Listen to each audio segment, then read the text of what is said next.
Madame, Monsieur, merci de votre fidélité à Wango et bienvenue dans cette émission Parole Jaune. Je suis très heureuse de vous retrouver aujourd'hui pour le compte de cette émission Parole Jaune, cet espace qui reçoit des jeunes intelligents et intellectuels de la ville de Kolwezi. Voilà, nous allons devoir débattre sur une thématique assez intéressante dans cette émission.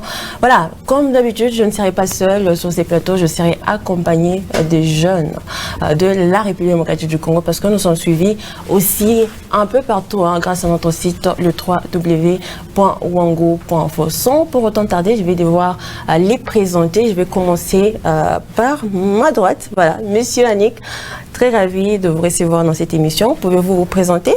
Vous avez les micros. Merci beaucoup, madame. C'est un honneur pour moi. C'est un honneur pour moi d'être parmi vos invités.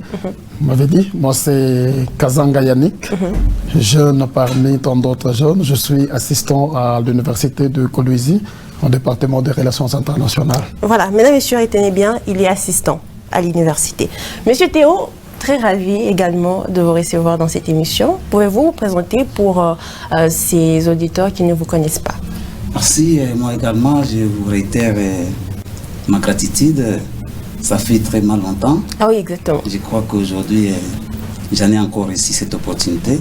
Je suis devant vous. Je m'appelle Théophile Bassolois. Je suis secrétaire permanent de l'Université libre de Kolwezi. Voilà. Voilà, merci beaucoup à vous, monsieur Théophile. Monsieur Serge? Merci beaucoup pour l'invitation. C'est ma première fois d'être là. Je m'appelle Serge Issouzo. Je suis chercheur, analyste économique et je suis aussi écrivain. Écrivain, en dehors d'écrivain, vous n'êtes pas enseignant ou assistant quelque part? Je pense que c'est suffisant. Bon, vous êtes assistant, moi je le souligne quand même. Alors, monsieur Oufon, vraiment aussi contente de vous recevoir. C'est la première fois dans cette émission Parole Jaune. Merci beaucoup. Voilà. Moi, c'est Bouffon Fangana Kabongo. Je suis un jeune comme tous les jeunes.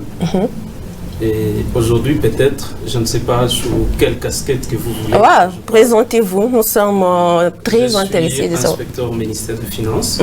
Je suis un acteur politique. Je suis un cadre universitaire. Un cadre universitaire, très important. Alors, mesdames, messieurs, aujourd'hui, dans l'émission Parole Jaune, nous parlerons sur une thématique super intéressante et qui est également une très grande problématique à l'université, la corruption dans les milieux universitaires. Vous êtes sans ignorer qu'il y a des choses qui se passent quand même à l'université. C'est de ces dont nous allons parler aujourd'hui avec ces jeunes qui sont nos invités. On va commencer très doucement. On va commencer par vous, monsieur Yannick. Il faudrait d'abord que nous puissions comprendre la corruption. C'est quoi pour vous la corruption? Merci beaucoup, madame.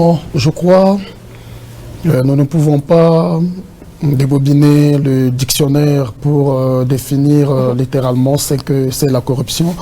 Mais je voudrais en parler d'une manière pratique ou sociale, ce qui se vit dans la société. La corruption se comprend aujourd'hui comme étant une voie frauduleuse.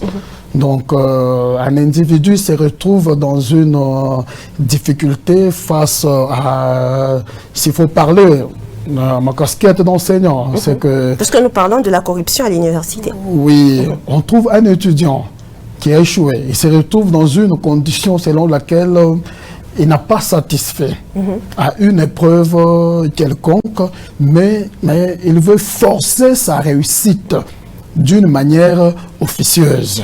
Comme nous connaissons aujourd'hui, beaucoup d'étudiants qui préfèrent toujours passer en première session, surtout s'ils sont à l'année terminale pour aller à la collation de grade, mais il se retrouve qu'il n'a pas satisfait.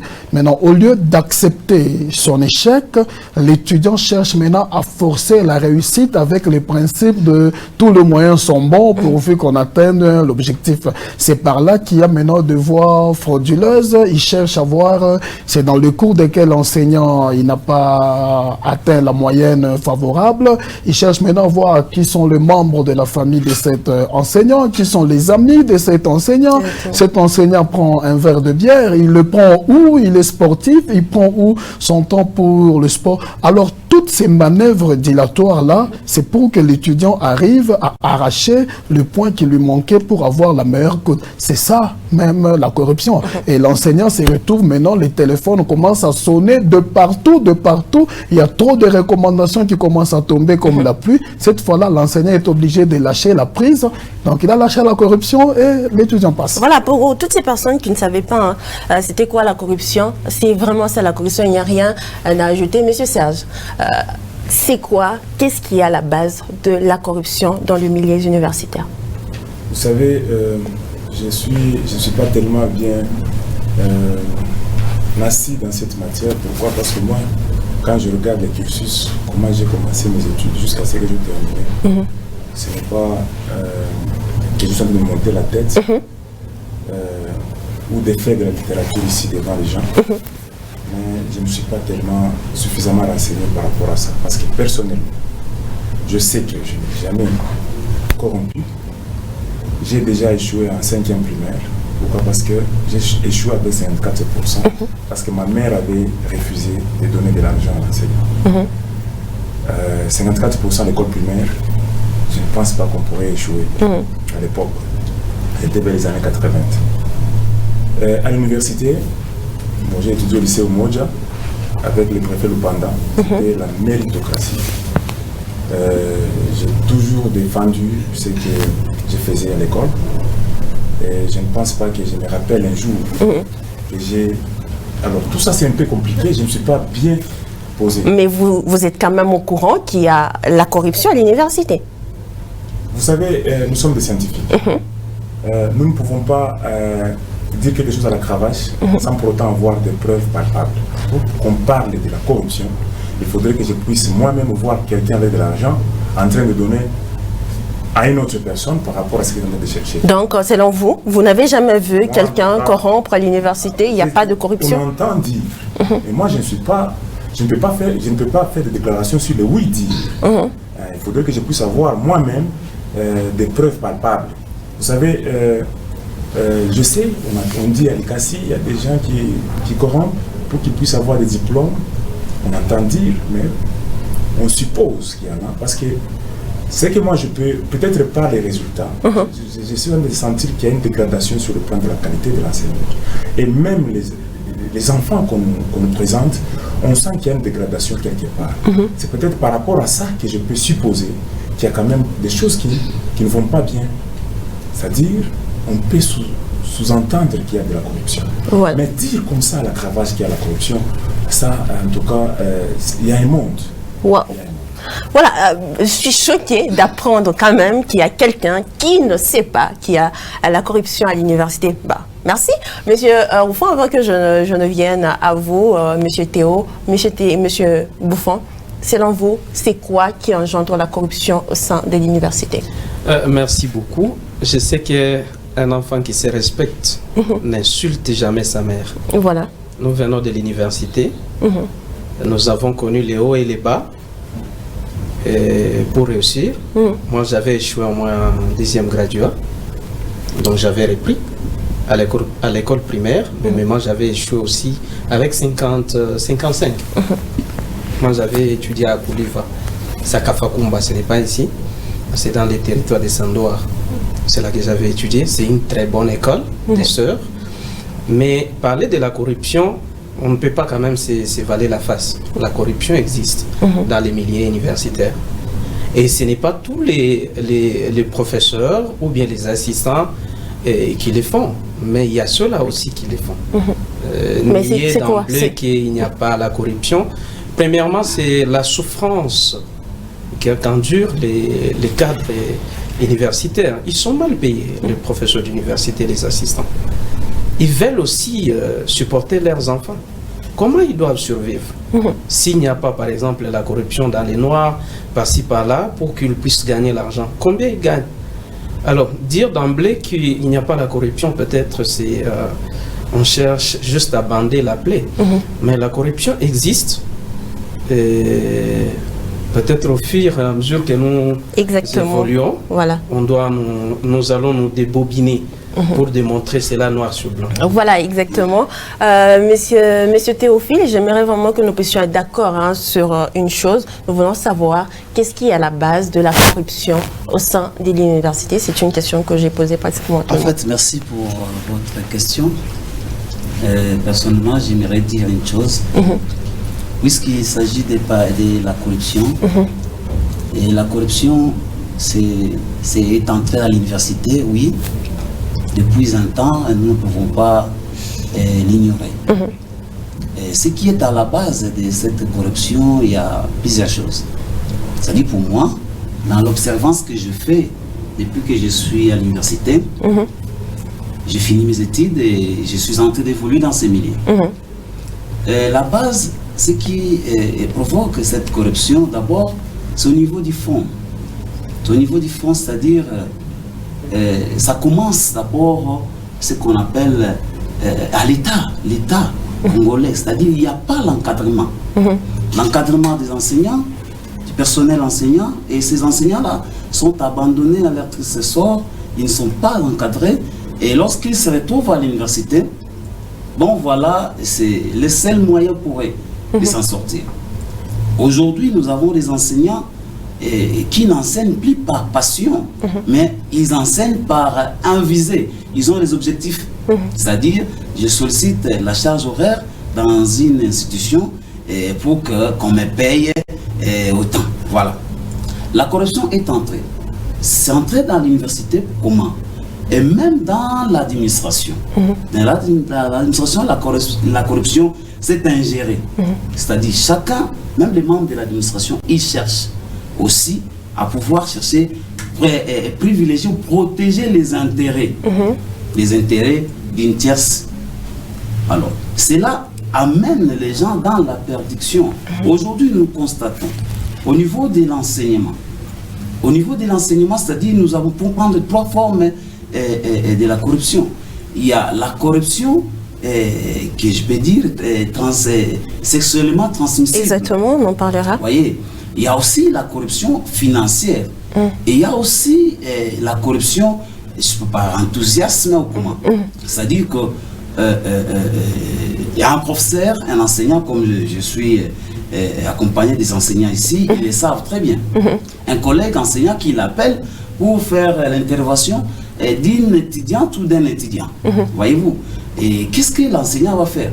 Il va toutefois essayer de répondre favorablement par rapport à la demande. Et ça, c'est une forme de corruption. Donc la corruption gangrène vraiment l'université, étant donné que c'est un fléau qui vient de longtemps. Il faudra que nous fassions un peu de recul à l'histoire, nous allons voir. Et dès l'époque, permettez-moi, dès l'époque de Mobutu, vous arrivez, vous venez après Mobutu, nous parcourons un peu des époques jusqu'à ce que nous nous retrouvons aujourd'hui dans l'époque des Fati. Vous allez comprendre que la corruption gangrène l'université. Voilà, merci beaucoup, Monsieur Théo. Monsieur Yannick, serait-ce osé et méchant de présenter l'université comme un système, le système le plus vulnérable de la corruption en RDC? Je ne comprends pas bien la question. Serait-ce osé? Est-ce que ce serait osé et méchant de présenter l'université comme étant le système qui est le plus vulnérable de la corruption en RDC? Ah, ok. Vous savez, le milieu universitaire regorge en son sein les gens qui viennent de partout. Tel qu'on en parle à l'université, c'est l'univers. Il y a beaucoup d'étoiles. Chaque étoile est en train de briller en sa manière. Mais s'il faut qu'aujourd'hui que l'université soit considérée comme étant la pépinière de la corruption, en premier lieu, c'est que à chaque fin de l'année, nous observons à des manifestations avec pompe de collation de grades. L'université déverse dans le monde d'emploi beaucoup de demandeurs d'emploi. Maintenant, ces gens-là qui viennent à peine de terminer les universités, la plupart d'entre eux, quand ils entrent dans les entreprises, ils n'arrivent pas à donner les meilleurs d'eux-mêmes. Vous trouvez quelqu'un, je n'insulte pas, c'est un exemple que je donne, quelqu'un qui termine en médecine, c'est un médecin, mais vous le trouvez, il est en train de faire la guerre à mon frère Bouffon à l'inspection des finances. Mais monsieur, Toi, tu es médecin, tu as travaillé à Mwangaji, il y a beaucoup d'hôpitaux. Mais un médecin, il s'est fait inspecteur des finances. Ou bien vous trouvez, je ne sais pas quoi, un menuisier, il s'est fait touriste, comme mon frère Serge, non? Tu as fait la menuiserie, fais-toi un atelier. Pourquoi tout ça? Ce sont les gens qui ont eu des diplômes qu'ils ne savent pas défendre. Tout ça, c'est à cause du manque de la prise en charge des enseignants, comme mon co-débatteur l'a dit. C'est vrai, l'université, plutôt, la corruption existe dans les milieux universitaires, même si mon aîné n'a pas voulu en parler, peut-être il craint qu'il pourrait s'exposer à des poursuites, mais il le sait au-dedans de lui en tant que chrétien que la corruption existe dans les milieux universitaires du sommet à la base. Pourquoi? Tenez un petit exemple. La République démocratique du Congo a été confinée depuis le mois de mars. Exactement. On a déconfiné il y a 2 jours. Prenez notre université de Kolwezi, qui a combien de personnel? Et dans le 100% de personnel, combien sont mécanisés et payés par l'État congolais? Ça n'arrive même pas à 30%. Mais si je peux arrondir à 30%, les 70% sont toutes des nouvelles unités. Pour qu'ils soient payés ou qu'elles soient payées, il faut que les étudiants payent le Minerval. La plupart sont des parents, de pères de famille, des responsables de famille. Depuis mars jusqu'à aujourd'hui, ils n'ont pas été payés. L'université, l'État congolais... Est-ce que vous concevez la corruption tout simplement parce qu'ils ne sont pas payés? C'est vrai que beaucoup... Je suis en train d'y arriver. Je suis en train d'y arriver. Maintenant, lorsqu'un enseignant se retrouve devant de telles difficultés face à la vie, il a des devoirs conjugaux auxquels il doit répondre. Mais il se rend compte qu'il est enseignant d'une université officielle ou d'une université privée, parlons d'une université officielle, mais l'État congolais ne le reconnaît pas. L'État congolais ne le paye pas. Cet enseignant-là qui vient de crever pendant 4 mois, et il se retrouve devant son étudiant pour qui il est directeur de TFC ou co-directeur de mémoire. Ce dernier lui dit, monsieur, je n'arrive pas à le faire, je vous donne $300, aidez-moi à faire le TFC. Pensez-vous que sur 10 enseignants, 7 ne vont pas tomber dans ces pièges? 7 vont tomber dans ces pièges. Pourquoi? Parce que l'État congolais ne le paye pas. Il vient de crever de faim pendant 4 mois. Il n'a pas d'autres emplois, d'autres travail à part l'université. Il tombe dans ces pièges. Je pense que l'État congolais est responsable de cette multiprolifération de la... Et pas l'assistant qui reçoit de l'argent.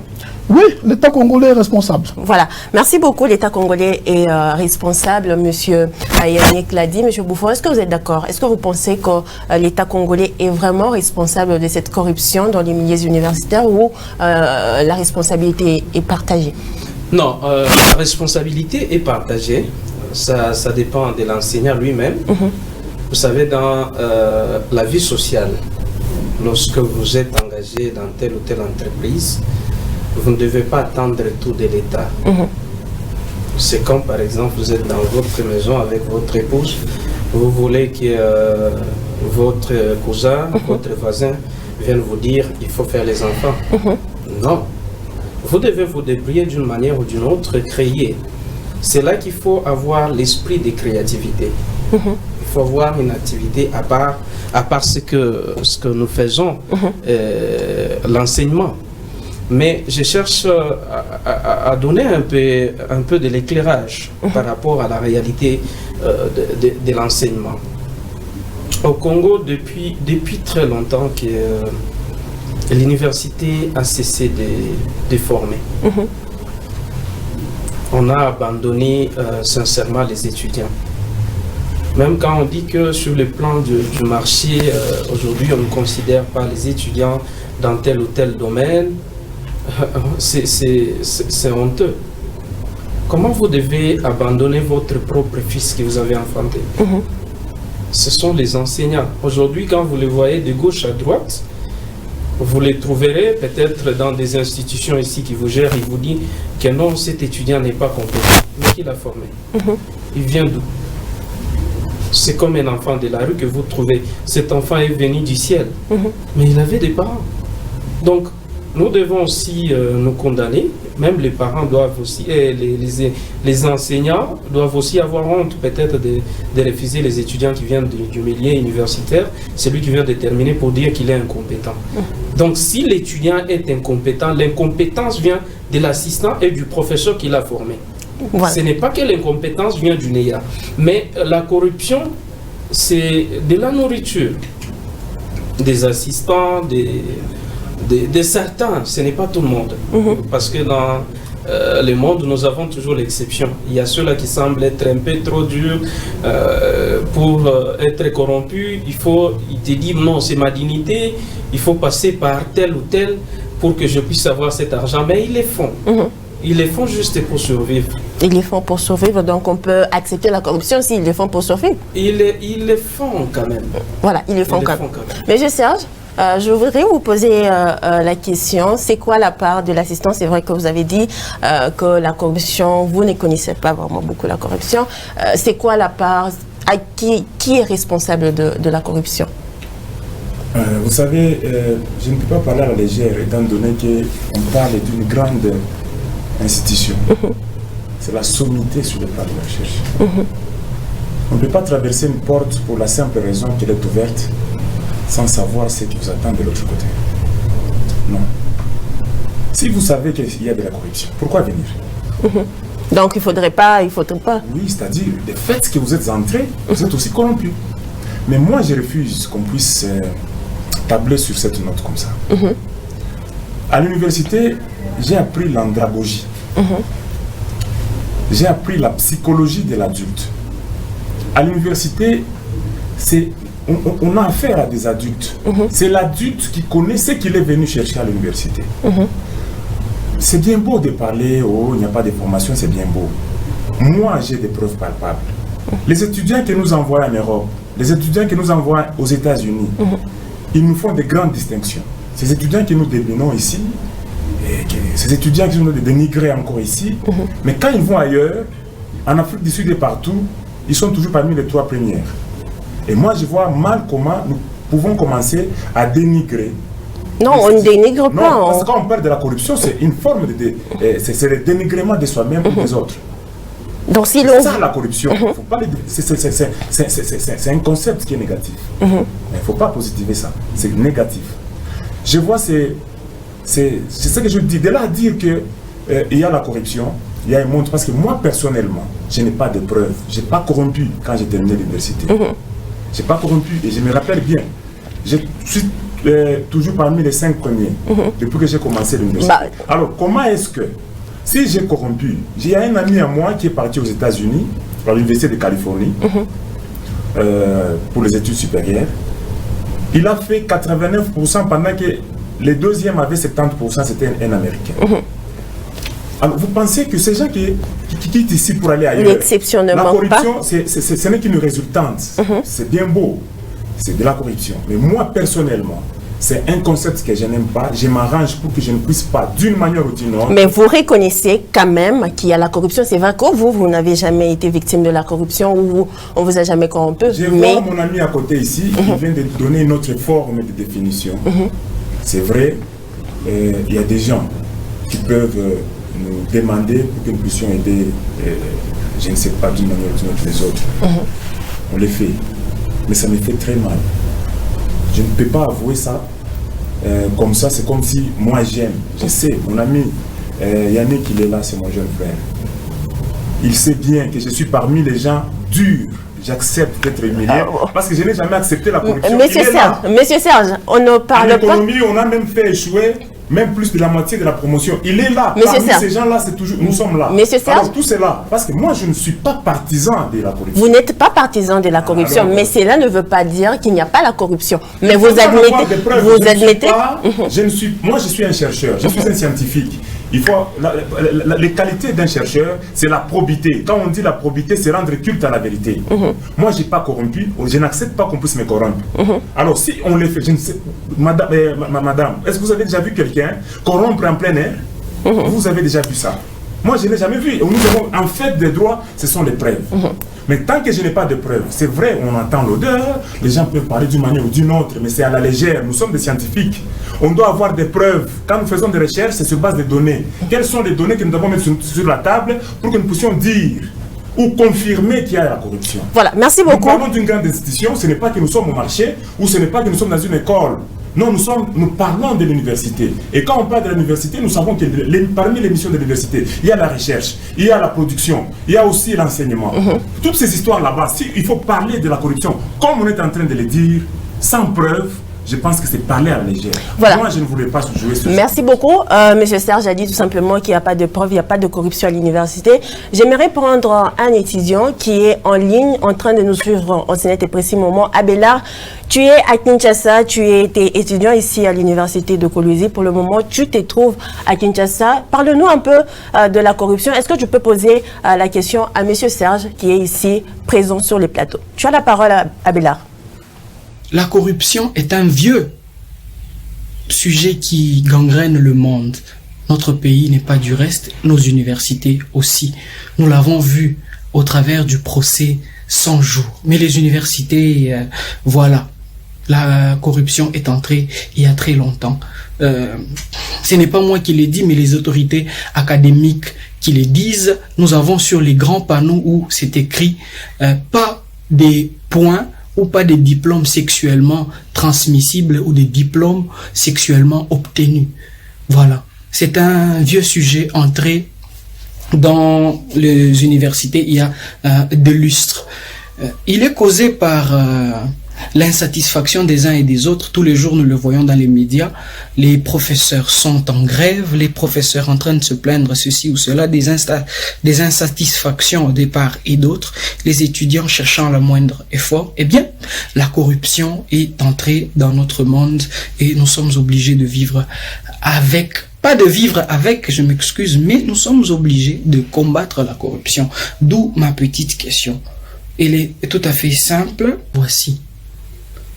Est-ce que les professeurs et les chefs des travaux sont-ils heureux lorsqu'ils se promènent sur la ville, voyant les erreurs spectaculaires, les bévues spectaculaires causées par leurs étudiants promus à tel ou tel autre poste? Merci.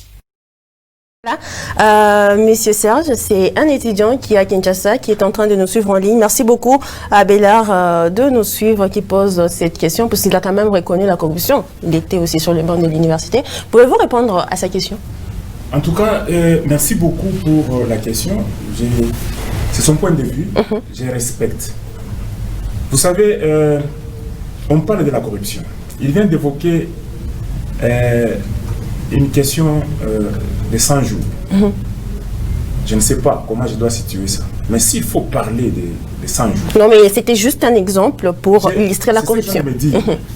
Nous avons tous suivi le procès de Kamere. Moi, je suis apolitique. Je suis scientifique. J'ai fait mon analyse avec ma main à la conscience. Nous avons tous suivi le dossier de Kamere. Je n'ai pas vu une preuve qui incrimine Kamere scientifiquement, parce qu'on parle du droit. Je n'ai pas vu une preuve. On a posé la question, on cherchait 48 millions, mais il y a un monsieur blanc qui a accepté, je ne sais pas, il a dit qu'il a 56 millions, on peut lui donner... C'est de ça qu'il parlait de la corruption. C'est ce que je viens de dire, on parle de la corruption. Moi, personnellement, je n'ai pas vu de la corruption. Ça, je n'ai pas vu. On a cherché 48 millions, mais quelqu'un a dit, moi j'ai 56 millions, c'est moi, et je dois donner... Et si vous pouvez répondre à la question d'Abélard. La question de savoir si on est content quand on voit tout ce qu'il y a comme début. Oui, moi je ne suis pas content. Moi je n'appelle pas ça de la corruption. J'appelle de l'imposture. Il y a des imposteurs. Mon ami Kazanga l'a dit ici. Comment est-ce qu'un médecin peut quitter son cabinet pour se retrouver à l'inspection des finances? Ça, c'est ce qu'on appelle... Il y a beaucoup d'imposteurs. Oui, j'accepte. Il y a des gens qui ne sont pas à leur place. Ce sont ces gens là-bas qui nous créent des problèmes. Voilà. Ça, ce n'est pas ce n'est pas on ne peut pas appeler ça quoi, la corruption. Ça, c'est... On appelle ça... Ce sont des imposteurs. Ce sont des gens qui ne sont pas à leur place, qui nous créent des problèmes. Voilà. Merci. Ça, nous devons la méritocratie. Chaque chose a son vrai loyer. Nous ne pouvons pas prendre un médecin pour qu'il soit, je ne sais pas, un économiste. Voilà, mais monsieur... Nous vivons dans ce monde. Voilà, merci beaucoup. Nous avons des cabinets, des ministères, de l'économie, là où il y a des DIRCAP, médecin. Voilà merci beaucoup. C'est ce que moi je regrette. C'est ce que moi Merci beaucoup, Monsieur Serge. Je comprends, Monsieur Serge est d'accord, il n'y a pas de corruption à l'université, mais bien sûr, Abélard l'a dit, il y a de corruption, parce qu'il a été à l'université, il est encore étudiant. Voilà, alors, Monsieur Yannick, je vous donne la parole. Est-ce que pouvez-vous répondre à la question d'Abélard? Vous êtes vous-même assistant. Êtes-vous content quand vous marchez dans la rue, juste à... Écoutez, madame, si je n'étais pas content, je devais me présenter dans cette émission en tant qu'analyste politique. J'ai beaucoup de casquettes. Toutefois, je pouvais me présenter comme étant un père de famille tout court. Je suis content parce que je le mérite. Mon travail, je l'ai fait avec fierté et je suis content quand je vois mes étudiants en cours de route, mes anciens étudiants, que je salue en passant. Ils se défendent là où ils sont. Bien sûr, il y a quand même des petites tomates pourries, ça et là, à cause d'une certaine condition qu'on ne peut pas évoquer ici. Nous sommes contents parce que nous passons devant les gens que nous formons. Ce qu'il a donné, c'est son point de vue. C'est son point de vue. S'il est étudiant ou bien il a été étudiant, il le donne par rapport à ce qu'il a été, ou bien par rapport à ce qu'il est. Vous savez, chacun donne son point de vue par rapport à la manière dont il passait de promotion. Vous comprenez un peu? Par rapport à la manière dont il est en train de... Tout à l'heure, monsieur Yannick, vous... Laissez-moi maintenant terminer. Moi, personnellement, je suis fier quand je marche en cours de route.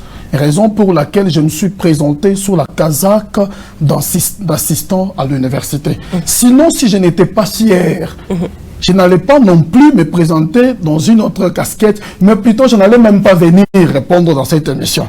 Vous comprenez un peu? Je suis en train d'y aller doucement. Parce que voyons seulement l'émission corruption dans les milieux universitaires. Je vais joindre quelques secondes, mon vieux, pour dire quoi? Si moi aussi, personnellement, je pourrais me retrouver dans cette affaire-là, j'allais dire que non, je ne viendrai pas dans cette émission. Mais ce que je dis, la corruption existe.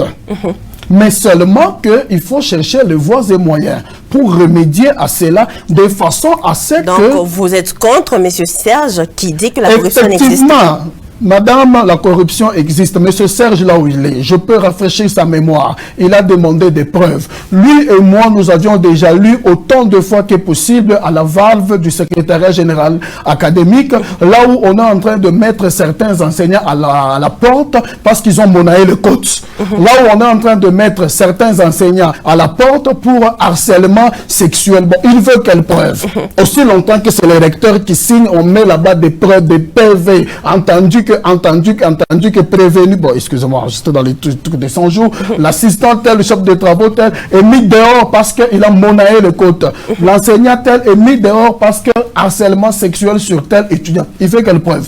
Alors qu'on met à la valve, c'est à la portée de tout le monde. Par moment, on fait même des photocopies, on met plutôt à tous les bureaux des facultés. Il veut encore quelle preuve? Mais seulement qu'il faut chercher là où il y a l'abcès, afin qu'on puisse le crever pour faire en sorte que l'université puisse maintenant redorer sa meilleure image de façon à ce que les étudiants médiocres là, qui ont toujours cherché à jouer avec leur répertoire pour chercher, Monsieur Bouffon, il est assistant, il est aussi inspecteur de finances, mon grand frère travaille au ministère des Finances avec l'excellence Achille, comme ça mon grand frère va parler avec l'excellence Achille parle avec l'inspecteur. Vous voyez un peu, par moment les enseignants se retrouvent dans ces pressions-là.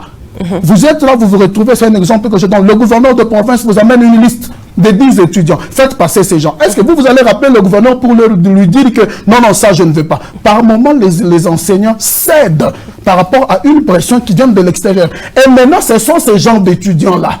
Il est passé parce qu'il a été recommandé sur une liste. Ce sont ces gens d'étudiants qui donnent des points de vue pareils.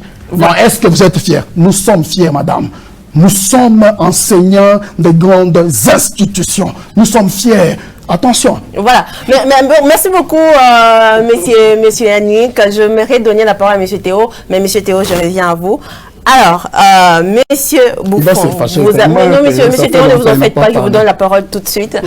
Monsieur Bouffon, vous avez suivi avec beaucoup d'attention la question d'Abélard qui est à Kinshasa, qui est en train de nous suivre. Qu'est-ce que vous pouvez dire par rapport à ça? Il y a beaucoup de vérités qui a été dites. Merci beaucoup. Je pense que quand Assistant Kazanga a cité le gouverneur, je pense que ça soit un exemple. Là, c'est juste un exemple. Non, je parle d'un exemple. Oui. Que ça Effectivement, soit non, j'ai donné un exemple. Non, que ça ne soit pas une réalité. Je ne suis jamais tombé sur ça, j'ai donné juste un exemple. Voilà, monsieur Yannick. Je dis aussi que ça soit seulement un exemple. Et les milieux universitaires, nous devons nous dire la vérité. Notre pays souffre et les assistants souffrent. Dites seulement la vérité, que nous avons la volonté est là. Mais la vie sociale ne nous permet pas de faire ce que nous voulons. Vous avez la volonté. On ne parle pas qu'il n'y a pas des gens qui sont intelligents. Vous êtes forts. Moi, je vous apprécie quand vous donnez cours, parce que nous sommes passés par là. Mais s'il y a une maladie, même dans la famille, il faut dire ça, qu'il y a une maladie. La maladie, c'est la corruption. Combien de filles qui peinent aujourd'hui dans les milieux universitaires? Juste pour passer des promotions, il faut être à côté d'un assistant ou bien un chef de travaux ou bien tel ou tel. Avec une décision, c'est faire ça ou pas. Donc, c'est vouloir ou pas, tu dois faire ce que moi j'ai déjà dit. Soit ce n'est pas seulement donner l'argent, mais peut-être il faut, vous voulez toujours le corps de la fille. Ça s'est fait. C'est une maladie. Petit à petit, peut-être au fur et à mesure que nous évoluons, nous devons corriger certaines erreurs. Et on ne peut pas se voiler la face pour dire qu'à l'université, il n'y a pas la corruption. C'est dans l'ensemble peut-être, comme vous chapeautez ces institutions, vous voulez maquiller la vérité reste la vérité. Voilà. On ne peut pas juste nous voiler la face qu'il n'y a pas la corruption. Mais vous formez, il y a des compétences, oui, nous sommes d'accord, comme M. Serge a donné l'exemple de son collègue qui a étudié aux États-Unis. On ne parle pas des gens qui ne sont pas intelligents. On ne parle pas de l'inintelligence. Les gens sont intelligents, même vos étudiants sont intelligents. Mais pour passer des promotions, peut-être la manière de poser, vous posez pour troubler seulement la quiétude des étudiants, vous posez très mal la question et l'enfant n'arrive pas à résoudre, à donner une bonne réponse. Et comme conséquence, c'est-à-dire l'enfant échoue. Alors quand il voit qu'il est intelligent, comment je dois échouer, il va utiliser une autre voie. Donc ce sont là les choses qu'on constate à l'université. Donc vous qui êtes dans ces milieux, vous devez aussi corriger certaines choses. La corruption existe. Nous ne devons pas la maquiller. Voilà. Merci beaucoup à vous, Monsieur Bouffon. Monsieur Théo, je m'excuse déjà. Je voulais donner la parole parce que j'ai l'impression qu'il y a 3 assistants sur les plateaux. Et Monsieur Bouffon, c'est pratiquement lui qui est du côté des étudiants, bien qu'il y a beaucoup d'étudiants qui nous suivent en ligne. Voilà, Monsieur Théo. Qu'est-ce que vous répondez aux parents qui ne veulent plus envoyer leurs enfants à l'université, leurs filles, je précise à l'université, parce que vous savez, vous l'avez même souligné au début de l'émission, les points sexuellement transmissibles. Ils ne veulent pas que ces filles-là puissent se retrouver dans ce genre de situations. Ils se disent, moi, ma fille, je ne l'amène pas à l'université. Qu'est-ce que vous répondez à ces parents? Bon, en tout cas, comme je pense que c'est vraiment délicat, vous savez, moi, je vais demander aux parents qui sont en train peut-être hésiter d'envoyer leur fille à l'université. Mais même s'ils n'envoient pas leur fille à l'université, les fléaux là, ce n'est pas seulement au niveau de l'université. C'est-à-dire, partout où vous allez, dans tous les milieux, cela se passe, la corruption est partout. Et je suis très à l'aise parce que je suis en face de moi, il y a les enseignants. C'est-à-dire, même s'ils sont en train de vouloir se comporter en déviant, la responsabilité ici, il est question que les parents se responsabilisent face à leurs enfants, ainsi que les enfants, et aussi nous, ou les enseignants, qui prennent la responsabilité. Si les parents vont redouter, vont hésiter d'envoyer leurs enfants à l'université, mais demain, ils vont s'attendre à quoi? Parce qu'il y a un adage qui dit, si la jeunesse savait, la vieillesse pouvait. Et moi, je pense que ce n'est pas le problème. Parce qu'il y a des enfants qui viennent à l'université. Mais j'ai parlé tout au début, c'est un problème de fond. C'est-à-dire là où la base, est-ce que l'enfant a quelle base? Lorsqu'il arrive à l'université, quel est son niveau, qu'est-ce qu'il a assimilé ou qu'il avait bien conçu dès ses études à l'humanité et jusqu'à ce que quand il arrive à l'université, qu'est-ce qu'il peut transmettre? Parce qu'à l'université, ce n'est pas là où on va commencer à enseigner à l'enfant 1 plus 4 et qu'on sort. À l'université, on vous donne des matières plus précises. Voyez. Donc, je vais demander aux parents de ne pas se décourager, de continuer toujours à nous envoyer les enfants. Mais il faudra que dans chaque institution, que nous mettions des modes de contrôle. Et ces modes de contrôle vont permettre à ce que les enfants soient protégés et les institutions aussi soient protégées. Voilà un peu ce que je peux dire. Voilà, merci beaucoup à vous, Monsieur Théo. Je pense qu'il nous reste juste peu de minutes avant que nous puissions clore avec cette émission. Monsieur Yannick, nous sommes allés sur le terrain. Juste avant que je ne puisse présenter cette émission, je suis allé sur le terrain. J'ai appris que s'il y a la corruption, c'est parce que les assistants n'y sont pas payés par l'État. Donc, il faut que les institutions puissent chercher de l'argent à gauche à droite pour payer les assistants. C'est même pour ça que les assistants cherchent de l'argent à tout prix. Est-ce c'est à cause de ça? Parce que vous êtes vous-même assistant. Non, je crois, c'était même ma première... quand j'ai pris la parole en premier lieu, j'ai parlé de la prise en charge du personnel. Vous savez, si la corruption commence aujourd'hui à faire surface, à parler d'elle dans les milieux universitaires, je le répète, je parle d'une université officielle dont je suis enseignant, préfète la statistique sur le 100% du personnel scientifique, combien sont mécanisés par l'État congolais. Vous comprenez un peu. Maintenant, ceux-là qui ne sont pas mécanisés, ils ne vivent que de la prime. La prime, là, ne vient que conditionnement. Donc, il faut que les étudiants payent le Minerval. Alors, le problème, c'est que l'État congolais, je félicite le chef de l'État, il est en train de combattre la corruption et il doit aussi mécaniser ces enseignants-là pour renforcer maintenant les dispositions de l'université. Il y a le recteur, que nous félicitons aussi en passant. Dans son cabinet, il y a une personne qui est chargée des antivaleurs, chargée de assurance qualité pour combattre quoi? La corruption. Donc si quelqu'un est mieux payé, il fera bien son travail. Voilà, mais les exceptions existent malgré qu'il y ait un mauvais paiement. Merci, merci beaucoup, Monsieur Serge. Votre mot de la fin? Je pense que c'est une question de responsabilité. Quand on vient à l'université, on sait ce qu'on vient faire. Même la Bible dit on ne peut pas aller voler parce qu'on a faim. Là, je refuse, c'est une question des valeurs intrinsèques. C'est-à-dire quand vous venez à l'université, ce n'est pas pour venir chercher de l'argent de n'importe quelle manière. Il y a des principes qu'il faut respecter. Voilà. Moi, je pense qu'il faut qu'on s'en tienne à ça. Nous avons des recteurs responsables. Je vois mal comment les professeurs ordinaires Kachala, Kapolola, ça donnait des choses comme ça. Les professeurs Ipanga qui est parti, les professeurs Wika, tous ces gens là-bas. Ça, je pense que chacun, il sait ce qu'il est venu chercher à l'université.